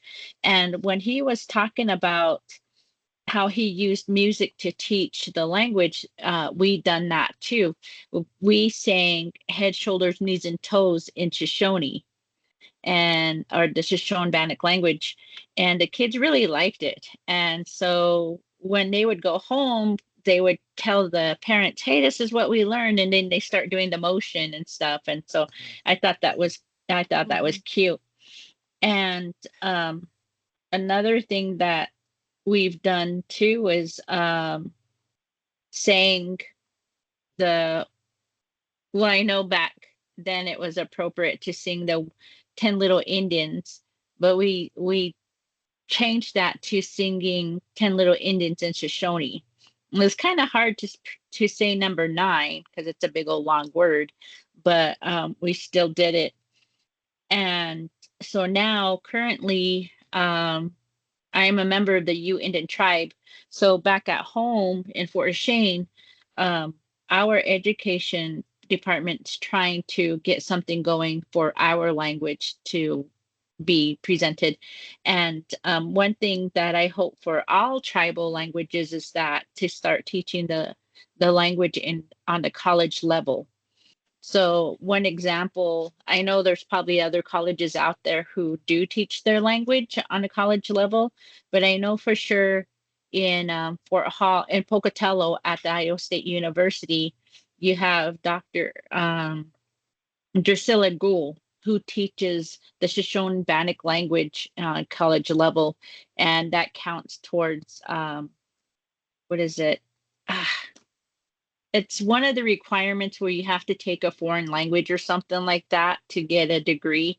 So they put the Shoshone Bannock language in that area to where if they want a degree, they need to take one of the languages, and so the tribal language is one of them. So I'm hoping that would happen across the country, and I think with us as being educators or working with the youth, it'll probably come true.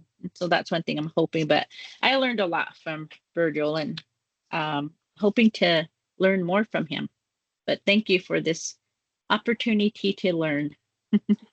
Yeah, if I may, along with my research and reading and all the, buying all these books and things like that, I went to the immersion school in Fort Hall. I spent a whole day there with the immersion school. I spent the morning, half of the morning, uh,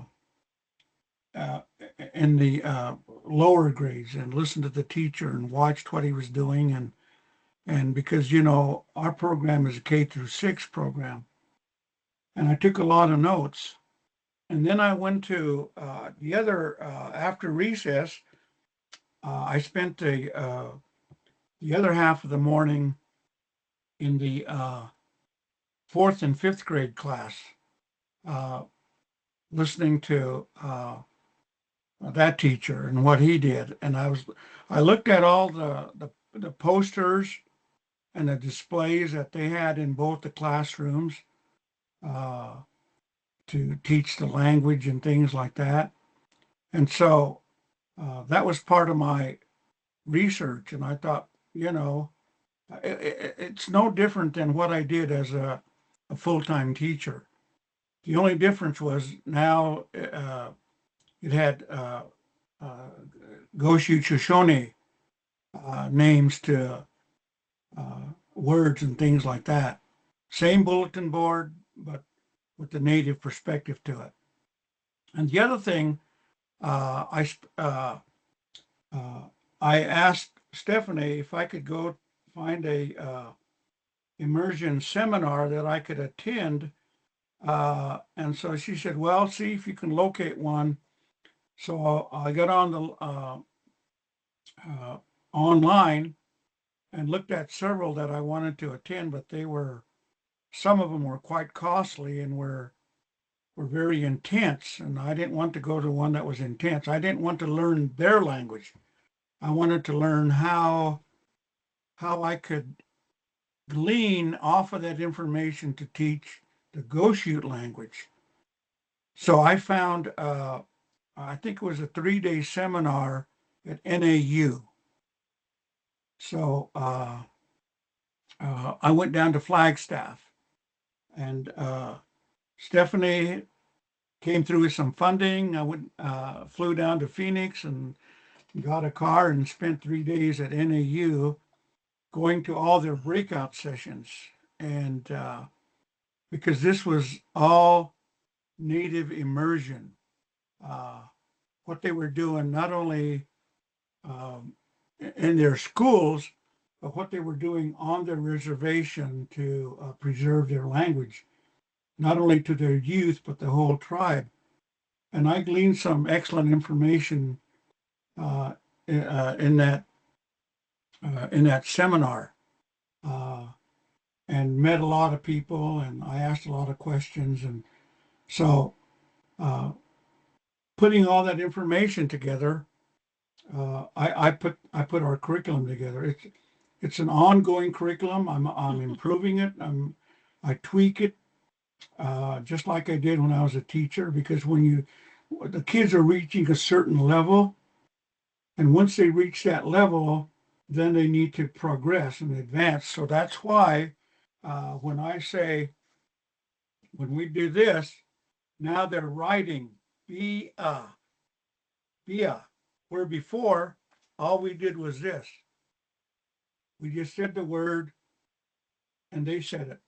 So this year by them writing BEAAH. Now they're starting to use some of these words in simple phrases and sentences. So we have this third year, the second half of this year is going to be spent with writing their words and saying the words. So we've reached that level. And next year,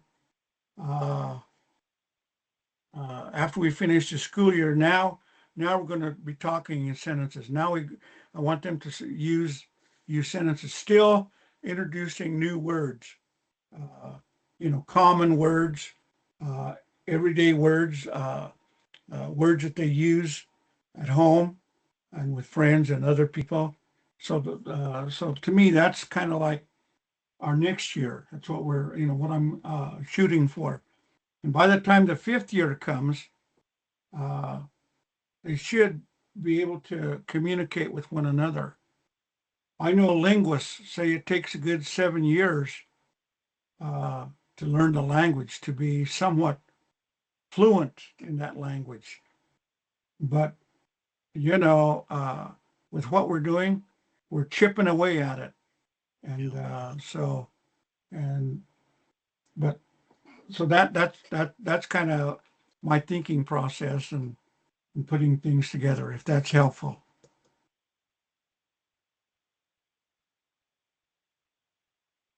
If there are any other questions, even if questions come up later too, send an email out to Virgil and myself. My email is srowley@tooeleschools.org. We've been really supported very well through federal streams that funnel through USBE, and so I have to really give thanks to some specialists that hear of what we're doing and want to continue supporting that, because as Virgil has heard multiple times and what he spoke about, funding is definitely my biggest stress on this, because it has to continue. It's that important. So thanks though for allowing us to talk today. It's definitely a passion project, and it's incredible watching Virgil do what he does.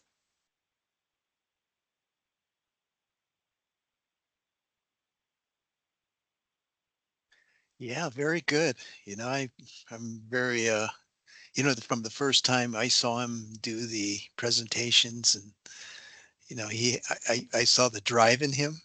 Yeah, I yeah, think it's the teacher that came out, absolutely. so that was great. But I think that importantly also is that the working with the tribe and getting the support from the school district, Yep. and of course your office, all of this all plays into making this so successful. The other piece is that where the students come home and they're speaking and the parents don't understand. So we know that there's a lot of work that needs to be done. So I'm Yep. glad that that was recognized and that's being worked on, and I think the third thing is where these lesson plans are being built, the standards are being built. That's a parallel to what the standards are asking for in your school district, Stephanie. So thank you both Yes. for your good work, and so it really it's an exciting time, not only for the students, but I think the parents. Parents are, what I saw last time was that the parents are really, really excited about what was going on. So They are. appreciate that. Yeah. Yeah. Thank you. So I appreciate that. Hey, thank you. And now let's move on. Is Penelope on today with from the Urban Indian Center? I don't see her name, not unless she's called in on the telephone. Okay, let's go on to, what about Clayton? Is Clayton here? I didn't see him either on the nameplates. So the two, usually they'll give an update on what's going on with like with the Urban Indian Center, what goes on in the hub of Salt Lake City, especially for those urban natives, and some of the programs that they're implementing with the youth, and some of the projects that they're working on. I know that they have a lot of other activities that's happening there and stuff. So go ahead, Tiona. Okay. I work with the Urban Indian Center, and Penelope's my supervisor. And just for people who are haven't well, I'll introduce myself. I'm Titana Longcare. I'm a member of the Ute Indian tribe from Fort Duchesne, Utah. Currently, I'm out here. I live here in Salt Lake. I've lived out here in Salt Lake going on 6 years. Before I started working with the Urban Indian Center, I used to work in Rose Park as a Head Start teacher, and I've been in the Head Start field for over 25 years. And after that, I have worked with youth in the community back from where I'm from in Fort Shane. And sometimes I'll go up to Idaho. That's where I was raised by my grandparents in Fort Hall. And I would go up there and work with some of the youth in their community as well. So here at the Urban Indian Center, what my position is that I'm the family programs coordinator. So since I've been here for a year now, and what some of the things that I have done with Penelope's support, working with the youth, is continuing teaching the kids, the youth here, about different arts and crafts from different tribes, giving them that history of where a certain craft came from, what tribe it came from, and why did they do this. And also giving them that chance to reflect on their own culture and to share what they know about their culture. So it's kind of like a learning thing. We go back and forth. We just talk about, I mainly do my activities based on what the kids want to do. So one thing that I've planning on doing is I talked to one of the kids, and I asked them, so what other activities would you like to see done here at the center? And so he was just like sitting there thinking about it. And he goes, well, I want to learn how to make cuffs for powwows. And that's part of the regalia that a lot of the men dancers wear. And so I was like, oh, okay. Yeah, we haven't done that. The time I've been here, we haven't learned about how to make cuffs. So I asked him, there's a difference. Would you like to learn about beading, how to bead a cuff, or how to just do the cloth with the applique? And so he said, well, I think the applique, doing the cloth, because he did tell me that he was taking sewing classes. And I said, that's cool. That's really cool. I said, taking sewing is very important. And then I explained to him that a lot of the native men out in the powwow circle, they also sew. So it's not just a woman, it's just not a woman thing. And most of society thinks, well, women are the only ones that do sewing. But no, I explained to him, men do it well as well. And especially in a powwow circle, because a lot of them are just like, well, I'll just make my own regalia. So I showed him a couple pictures of different dancers, of men dancers who sewed their own regalia. And he was into like, wow. He said, I didn't know they did that. And I was like, yeah. So don't let anybody discourage you from sewing. If you're the only boy in a room full of girls, that's okay. Yeah. And I said, don't get discouraged. Keep with it, because it's going to be a unique skill for you to have. And so he was just like, yeah, I want, he was more enthused about making and sewing. And so I told him, okay, so I'll go ahead and set up a time. Well, we already have a set time, but I said I'll plan it to where we'll learn how to make the cuffs, And I said, what's another thing that you want to do? What's another thing you would like to learn? And so we are standing there, and he was like, I want to learn how to make drumsticks. I was like, oh, okay. Drumstick as in doing powwow drumsticks or hand drumsticks. I said, there's a difference. Since the powwow drumsticks are a little bit longer and they come in different styles, you have the fluffy type that makes like when you hit the drum, it makes a little softer beat. And I said, or we can do a hand drumstick, which is shorter and it's only one style. And I said, it's up to you. What do you want to learn? Which style? He's like, just a drumstick. So I was like, okay, I can do that. I know some people who make their own drumsticks, and I said we can set up a class. And so another thing that I've done is talking to not only the boys, is also the girls. And I asked them, what do they want to learn? And so a lot of them really want to learn how to make their own regalia for powwows. And I was like, we can do that. We can also set up a time, maybe a Saturday, because it's going to be an all day type of thing. And so that's one of the things we're planning on doing. We're going to have also introducing other tribes, their their culture as well. And one of them was we were going to have a chokecherry presentation, and we were going to talk about how our people in October would get ready for the winter, and so they did a lot of harvesting, like berries and nuts and other things like that. So one of the tribes, they collect choke cherries and they dry them to help have food through the winter time. And so we were going to have a presentation, but our presenter was unable to make that date because of a last minute thing that had come up. But we're planning to continue to have the choke cherry presentation.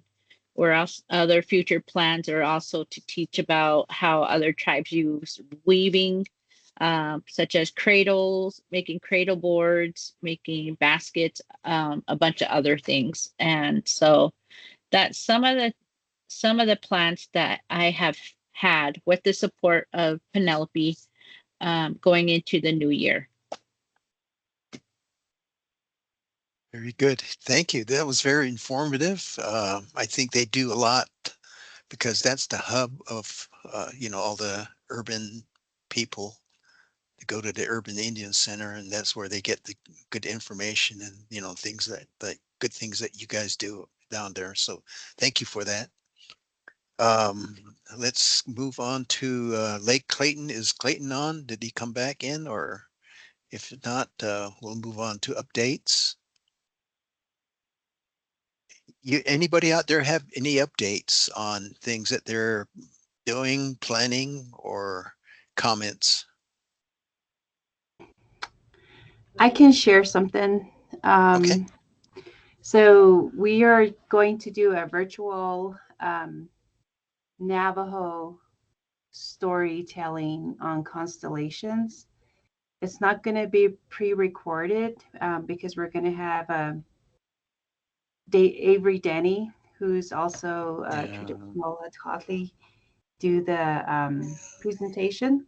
But if you're wanting more information on how you can join, it's going to be next Friday at 1:00. So I will send out a flyer as soon as I'm just waiting on one more thing from him. So as soon as he is sure that he can do it at 1, then I will send out the flyer. So anyways, I'm sure it will happen because he's already planning and asking me all these questions.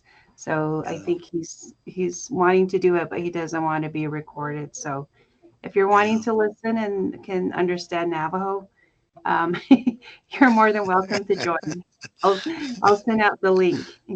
I think what's really good about his presentations too is he has power slides and then he code switches from Navajo into English. So that's helpful. Yeah. Okay, that's all I have to share. Happy holidays, everybody.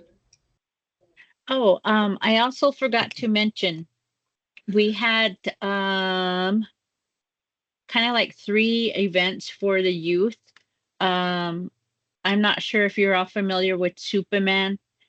He's a he's a Crow rapper, Native American rapper. And he also had his DJ Element.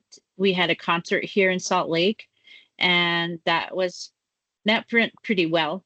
Also, we had Larry Sespooch, who came and um, gave Ute stories about the Ute tribe. And we also had, I'm not sure if you guys are all aware of Dr. Jeff Meldrum. He's from Idaho State University, and he's known as the Bigfoot guy. And he's been on Discovery Channel, Finding Bigfoot, Bigfoot Exhibition. He's been on all of those shows. He came down and gave a presentation, and my coworker Walter Watchman, we were one day talking about how we noticed scores for the native youth scores in math and science were low. So we were brainstorming, how can we get our youth more involved with science and math? And so we're like, hey, and I said, hey, let's have Dr. Jeff Meldrum come. And he's like, yeah. And it was so funny because Walter and I would sit there and we tell our staff members, yeah, Dr. Jeff Meldrum's coming. And we're fangirling and all excited. And some people are like, who is he? Who's Dr. Jeff Meldrum? We're like, what? You don't know who he is? He's the Bigfoot guy. And and so we were excited that he was coming. And what we wanted to do was to have Jeff explain to the youth that if you're involved with science and you get involved with these different science classes, or just involved with science, it can take you somewhere different than you think you would be. So Jeff explained how he's an anthropologist and biologist because he's studying the way how apes tend to stand upward like humans and walk. And so it ended up taking him into researching about Bigfoot and how Bigfoot is how is he walking like humans, or is his walk more like a gorilla's way of walking? And so we wanted to get that spark going with the native kids and let them know, hey, science is fun. And so what a great way of having Jeff come and talking about what he does, and then blending it in with his Bigfoot research. So, and hopefully 2025 will have more activities as fun and getting kids involved. So yeah, that I'm done now. So that's the Bigfoot guy. So I've seen his name, but I never met the guy. So maybe this gives me a chance to go see and hear and get to meet him. Let's move on. Is there any other updates? Okay, if not, we'll adjourn. But before we do that, I'm gonna just say a few words in terms of your holidays. This semester has really flown by. It's gone by so quick. It seems like we just started, and your students are halfway through, especially those seniors. I think that's where the push is going to start to happen in terms of grades, attendance, being attentive in class, participating in their school, and most important, their vision to graduate.